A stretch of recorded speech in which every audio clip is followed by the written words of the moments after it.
बंद मत करो थोड़ा है यार यार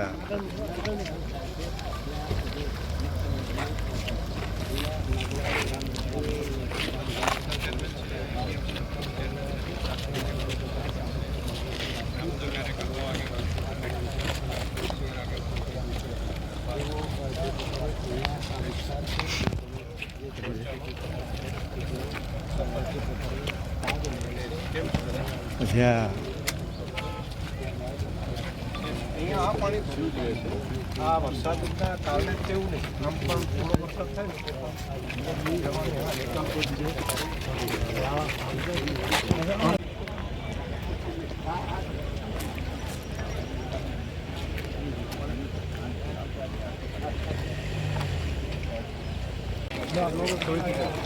ને ભાઈ આપણી એ છે કે અહીંથી શેખ રણ સુધી પાણી પહોંચે મુખ્ય રસ્તો તો એનો બસ એ જ છે બે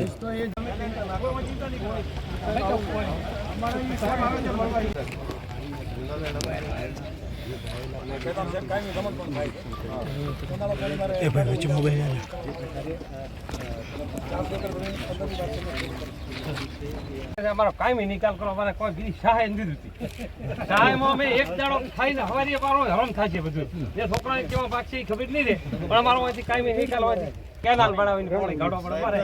15 થી કરીને હરખું પાણી આવે છે અમારો જે વિચાર છે ઈ સાહેબને વિચાર છે કે મોટા ભાગ 9% જેટલો ફાર્મ હાઉસ બનવા છે અને નુકસાનીમાં ફાર્મ હાઉસનો સમાવેશ કરવામાં આવતો નથી આપ દાવો થઈ શકે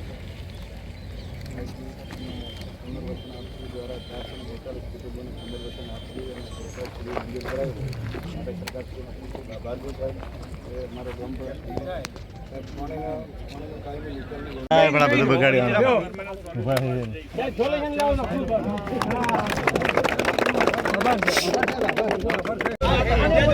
ઓકે આજે બનાસકાંઠામાં અતિવૃષ્ટિ થઈ અને નુકસાનીનો અંદાજ કાઢવા અને લોકોની સાથે સીધો સંપર્ક કરવા માટે ગુજરાત સરકારના મુખ્યમંત્રી શ્રી ભૂપેન્દ્રભાઈ સાથે બળદસિંહ રાજપૂત પ્રભારી મંત્રી શ્રી અને વિધાનસભાના અધ્યક્ષ શંકરભાઈ ચૌધરી સાથે આવી અમારા સ્થળ પર મુલાકાત લઈ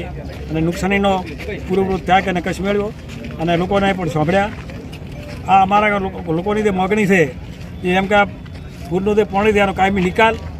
કાયમી વ્યવસ્થા કરવામાં આવે અને અત્યારે જે નુકસાન થયું છે નુકસાનનો પણ સર્વે કરવામાં આવે વધારામાં અહીંનો વિસ્તાર ગામ કરતો ખેતરોમાં વધારે છે એટલે ખેતરોમાં જે મગર નુકસાન થયું એનો સર્વે કરવા માટે પણ પોતે સંમતિ આપી રજૂઆત અમારા લોકો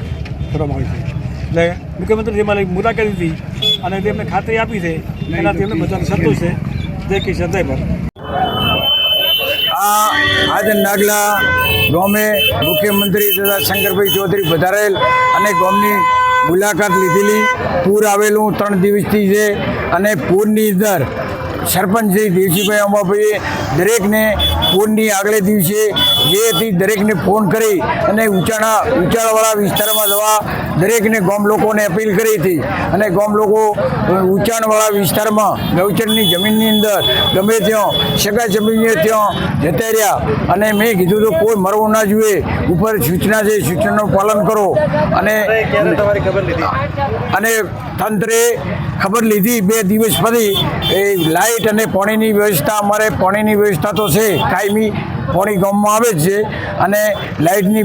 બે દિવસ પછી વ્યવસ્થા થઈ ગઈ છે હાલ બધી શાંતિ છે અને જે મુખ્યમંત્રી સાહેબ વધારેલ અને કાયમી ગામનો પાણીનો નિકાલ અને આ જે મેન કેનાલ છે મેન કેનાલ વોટરપ્રૂફ કમ્પ્લીટ થવી જોઈએ એને જે